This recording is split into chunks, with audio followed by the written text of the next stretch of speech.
ప్రభువైన యేసు క్రీస్తు నామమునకు స్తోత్రములు. నేటి ధ్యానాంశం, ఆయన రక్తము వలన మనము ఇప్పుడు దేవుని ఎదుట నీతిమంతులమైతిమి. రోమీయులు 5వ అధ్యాయము 9వ వచనము. ప్రార్థించుదము.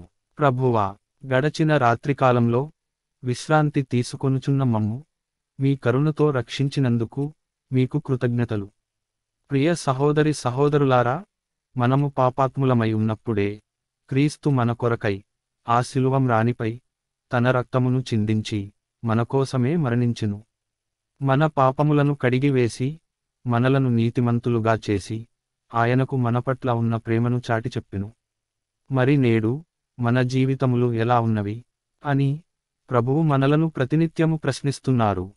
కావున ఇకనైన మన బలహీనతల వలన చేయు పాపములను విడనాడి ఆయన యందు నీతిమంతులుగా జీవించుటకు శ్రమించుదాం.